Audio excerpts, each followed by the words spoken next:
जय हिंद बच्चों, कैसे हैं आप सभी लोग? आशा करता हूँ आप सभी लोग अच्छे होंगे, स्वस्थ होंगे और घर पर रह कर के आप अपने एग्जाम आरपीएफ एसआई की मन लगा कर के तैयारी कर रहे होंगे। आपके आरपीएफ एसआई में 4 चाँद लगाने के लिए आज आप सभी लोगों के लिए एक और बेहतरीन प्रैक्टिस सेट लेकर के आ चुका हूँ, जिसमें आपको जीके जीएस के टॉप 50 प्रश्न कराने वाला हूँ, जो आपके एग्जाम के लिए सबसे ज़्यादा महत्वपूर्ण होने वाले हैं। तो इस वीडियो को आपको शुरू से लेकर के एंड तक फुल वॉच करते रहना। वीडियो पसंद आए तो वीडियो को लाइक कर देना और चैनल को अभी तक आप लोगों ने सब्सक्राइब नहीं कर रखा होगा तो चैनल को आप लोग जरूर सब्सक्राइब कर लीजिएगा।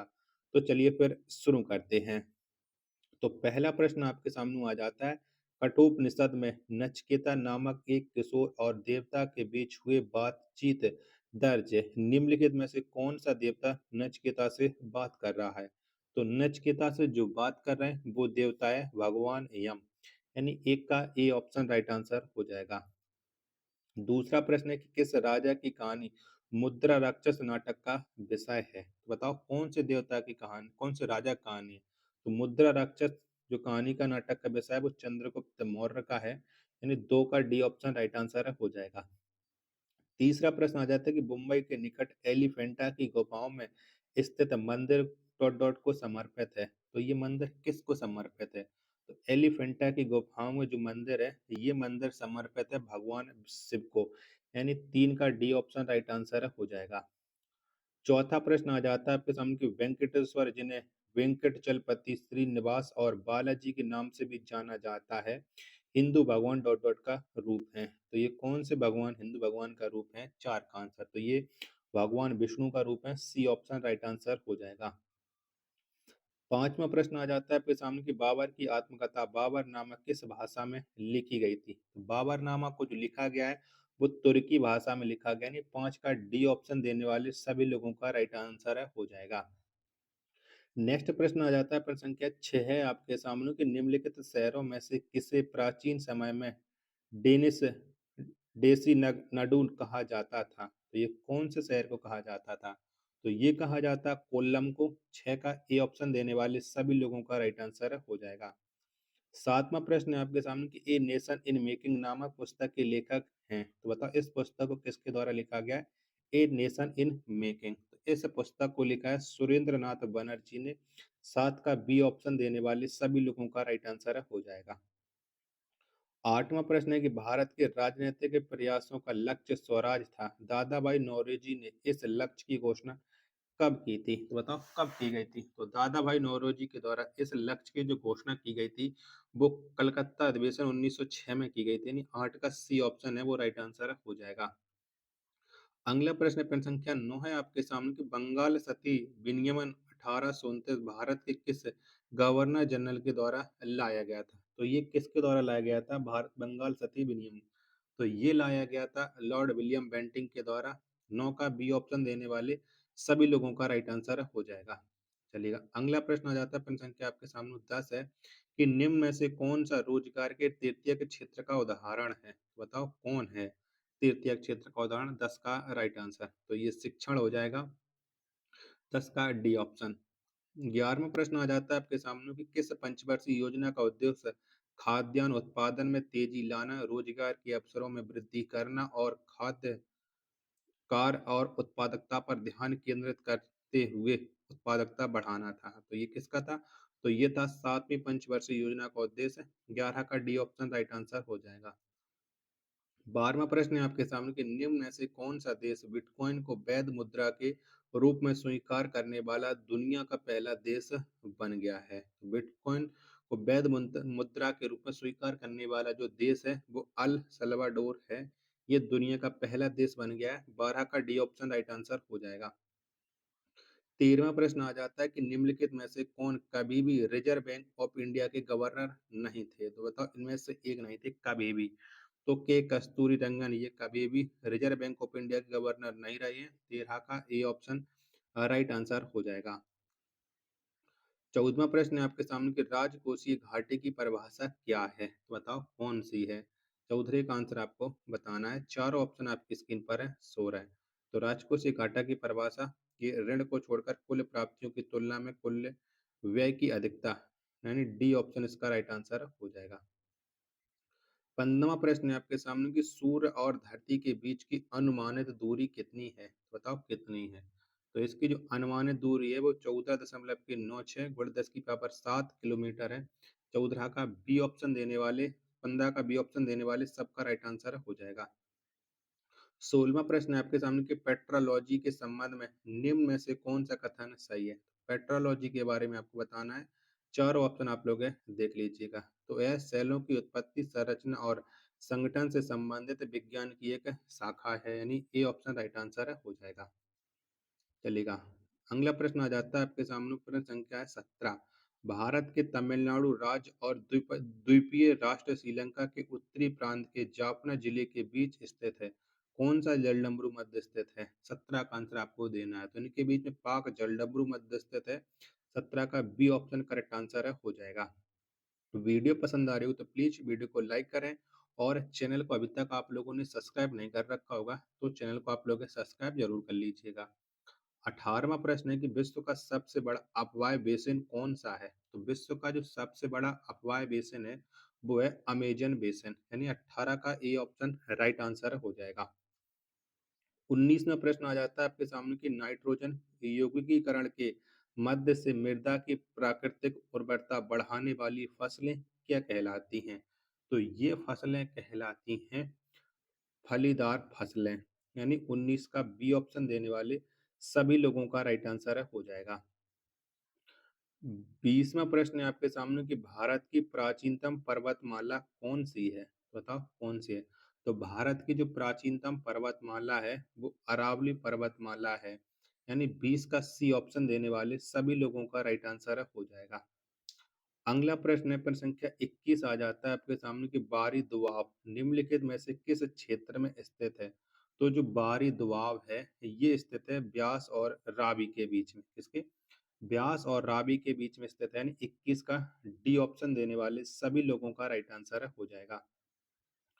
22वां प्रश्न आ जाता है आपके सामने कि सिली भवन शब्द इनमें से किस भौगोलिक घटक से संबंधित है? बताओ सिली भवन का संबंध है वो किससे है? 22 का राइट आंसर क्या हो जाएगा? तो सिली भवन का जो संबंध है वो चट्टानों से है। 22 का डी ऑप्शन करेक्ट आंसर हो जाएगा। अगला प्रश्न आ जाता है प्रश्न संख्या 23 से आपके सामने, निम्नलिखित में से कौन सा कथन मैंग्रोव वनों के बारे में सही नहीं है? तो बताओ कौन सा कथन सही नहीं है? चारों ऑप्शन आपकी स्क्रीन पर शो हो रहे हैं। तो मैंग्रोव वृक्ष ऑक्सीजन समृद्ध मृदा वाले क्षेत्र में उगते हैं, ये कथन बिल्कुल सही नहीं है। डी ऑप्शन है वो राइट आंसर हो जाएगा प्रश्न संख्या 23 का। 24वां प्रश्न आ जाता है कि पूर्व मध्य रेलवे का मुख्यालय डॉट डॉट में है। बताओ कहाँ है? तो पूर्व मध्य रेलवे का जो मुख्यालय है वो हाजीपुर में है। 24 का डी ऑप्शन राइट आंसर हो जाएगा। अगला प्रश्न आ जाता है प्रश्न संख्या 25 है कि भारतीय संविधान के निम्नलिखित में से किस अनुच्छेद में कर्मचारी के लिए निर्वहन मजदूरी आदि का प्रबंधन निर्दिष्ट किया गया है? तो ये कौन सा अनुच्छेद में किया गया? 25 का आंसर आपको देना है। तो ये अनुच्छेद 43 में किया गया है। 25 का बी ऑप्शन राइट आंसर हो जाएगा। 26वां प्रश्न आ जाता है आपके सामने कि भारत के संविधान का कौन सा अनुच्छेद शिक्षा के अधिकार से संबंधित है? तो बताओ कौन सा अनुच्छेद है संबंध रखता है? 26 का राइट आंसर क्या हो जाएगा? तो शिक्षा के अधिकार संबंध रखने वाला अनुच्छेद 21A। 26 का डी ऑप्शन राइट आंसर हो जाएगा। 27वां प्रश्न है कि राष्ट्रपति शासन के अधीन किसी राज्य का बजट डॉट डॉट के समक्ष पेश किया जाता है। तो बताओ राष्ट्रपति शासन लगाओ किसी राज्य का बजट अब किसके सामने पेश किया जाएगा, ये आपको बताना है। 27 के चारों ऑप्शन है आपके सामने ये रहे। तो बताओ, तो किसी राज्य का जो बजट है वो आपका लोकसभा के समक्ष पेश किया जाएगा। ए ऑप्शन है करेक्ट आंसर हो जाएगा, यानी 27 का ए ऑप्शन राइट आंसर हो जाएगा। 28वां प्रश्न आ जाता है कि भारतीय संविधान के अंतर्गत वैधानिक सत्ता का अधिकार किसे प्राप्त है? तो वैधानिक सत्ता का जो अधिकार है वो संसद को प्राप्त है। डी ऑप्शन राइट आंसर हो जाएगा। 29वां प्रश्न आ जाता है कि भारत के संविधान का कौन सा अनुच्छेद राज्यपाल की नियुक्ति से संबंधित है? तो राज्यपाल की नियुक्ति से संबंध रखने वाला जो अनुच्छेद है वो अनुच्छेद 155 है, यानी 29 का डी ऑप्शन राइट आंसर हो जाएगा। 30वां प्रश्न आ जाता है आपके सामने, भारतीय संविधान में शामिल मौलिक अधिकार नामक विशेषता किस देश के संविधान से ली गई है? तो मौलिक अधिकारों को बताना है कौन से देश से लिया गया, तो ये यूएसए से लिए गए हैं। 30 का सी ऑप्शन राइट आंसर हो जाएगा। 31वां प्रश्न आ जाता है, भारतीय संविधान में संशोधन करने की संसद की शक्ति एवं संवैधानिक शक्ति है, जिसे निम्न में से किसके द्वारा स्थापित किया गया है? तो इसे किसके द्वारा स्थापित किया गया, कौन से संविधान संशोधन के द्वारा? 31 का आंसर आपको बताना है, तो इसे 24वां संविधान संशोधन तहत स्थापित किया गया है। 31 का डी ऑप्शन राइट आंसर हो जाएगा। 32वां प्रश्न आ जाता है आपके सामने कि राज्य वित्त आयोग की मुख्य भूमिका क्या होती है? बताओ क्या होती है? 32 का आंसर आपको देना है। तो राज्य वित्त आयोग की जो मुख्य भूमिका होती है, वो राज्य और स्थानीय निकायों के बीच करों, टोल और शुल्क की शुद्ध आय का वितरण और निर्धारण करना होता है। यानी ए ऑप्शन करेक्ट आंसर हो जाएगा। 33वां प्रश्न आ जाता है आपके सामने कि असम में मनाया जाने वाला पारंपरिक फसल कटाई उत्सव कौन सा है? बताओ कौन सा है? तो पारंपरिक फसल कटाई उत्सव है बोहाग बिहू। यानी 33 का बी ऑप्शन राइट आंसर हो जाएगा। 34वां प्रश्न आ जाता है आपके सामने कि मणिपुरी शास्त्रीय नृत्य में प्रायः भगवान डॉट डॉट की कथा प्रसंगों का चित्रण होता है, तो बताओ इसमें कौन से भगवान का होता है? 34 का आंसर देना है। तो इसमें भगवान कृष्ण की कथा प्रसंगों का चित्रण होता है मणिपुरी शास्त्रीय नृत्य में। यानी 34 का बी ऑप्शन राइट आंसर हो जाएगा। 35वां प्रश्न आ जाता है कि विश्व टीबी दिवस किस तारीख को मनाया जाता है? तो विश्व टीबी दिवस प्रत्येक वर्ष 24 मार्च को मनाया जाता है। 35 का सी ऑप्शन राइट आंसर हो जाएगा। अगला प्रश्न पेन संख्या 36 है आपके सामने कि इनमें से किसने पहली बार यूनाइटेड नेशन शब्द का इस्तेमाल किया था? तो किसके द्वारा इस्तेमाल किया गया था? तो यूनाइटेड नेशन शब्द का जो इस्तेमाल किया था, वो फ्रैंकलिन डी रूजवेल्ट के द्वारा किया गया था। 36 का बी ऑप्शन देने वाले सभी लोगों का राइट आंसर हो जाएगा। आशा करता हूँ कि आपको वीडियो पसंद आ रही होगी, तो वीडियो को लाइक, कमेंट और चैनल को सब्सक्राइब करना न भूलें। अगला प्रश्न है प्रश्न संख्या 37 है आपके सामने, आईएसएस किसका संक्षिप्त रूप है? तो ये जो संक्षिप्त रूप है वो है इंटरनेशनल स्पेस स्टेशन का। यानी 37 का ए ऑप्शन राइट आंसर हो जाएगा। 38वां प्रश्न आ जाता है कि निम्नलिखित में से कौन सा टेनिस टूर्नामेंट क्ले कोर्ट पर खेला जाता है? बताओ कौन सा खेला जाता है? तो क्ले कोर्ट पर खेले जाने वाला जो टूर्नामेंट है वो रोलैंड गैरोस है। यानी 38 का ए ऑप्शन देने वाले सभी लोगों का राइट आंसर हो जाएगा। 39वां प्रश्न है आपके सामने कि वॉलीबॉल खेल में स्पाइक को डॉट डॉट के नाम से भी जाना जाता है, तो बताओ स्पाइक को किस नाम से भी जाना जाता है? तो इसे इस मैच के नाम से भी जाना जाता है। 39 का डी ऑप्शन करेक्ट आंसर हो जाएगा। 40वां प्रश्न आ जाता है कि डूरंड कप किस खेल से संबंधित है? तो डूरंड कप का जो संबंध है वो फुटबॉल से है। यानी 40 का ए ऑप्शन राइट आंसर हो जाएगा। चलिए अगला प्रश्न है प्रश्न संख्या 41 है। 20 फरवरी को डॉट डॉट के रूप में मनाया जाता है, तो 20 फरवरी को कौन सा दिवस मनाया जाता है, ये आपको बताना है। तो विश्व सामाजिक न्याय दिवस है, वो प्रत्येक वर्ष 20 फरवरी को मनाया जाता है। 41 का ए ऑप्शन राइट आंसर हो जाएगा। 42वां प्रश्न है आपके सामने कि युगांडा की राजधानी का नाम क्या है? तो बताओ क्या है? तो युगांडा की जो राजधानी है वो है कंपाला। कौन सी है? कंपाला है। 42 का बी ऑप्शन करेक्ट आंसर हो जाएगा। 43वां प्रश्न आ जाता है आपके सामने कि दबाव की एसआई इकाई क्या है? तो बताओ कौन सी है? दबाव की जो एसआई इकाई है वो न्यूटन प्रति वर्ग मीटर है। यानी 43 का सी ऑप्शन करेक्ट आंसर हो जाएगा। 44वां प्रश्न आ जाता है कि 20 न्यूटन का एक बल एक वस्तु को 2 मीटर विस्थापित कर देता है और 20 जूल कार्य करता है। बल और विस्थापन के बीच का कोण तो कितना हो जाएगा? जब हम इसको सॉल्व करेंगे तो हमारा निकल करके आएगा 60 डिग्री। 44 का ए ऑप्शन राइट आंसर हो जाएगा। 45वां प्रश्न है आपके सामने कि ऊपरी प्रणोद और भार डॉट डॉट में प्रयुक्त होते हैं, तो ये कौन सी दिशा में प्रयुक्त होते हैं? तो ये प्रयुक्त होते हैं विपरीत दिशा में। 45 का बी ऑप्शन राइट आंसर हो जाएगा। 46वां प्रश्न है आपके सामने कि निम्नलिखित में से कौन सी एक उपधातु है?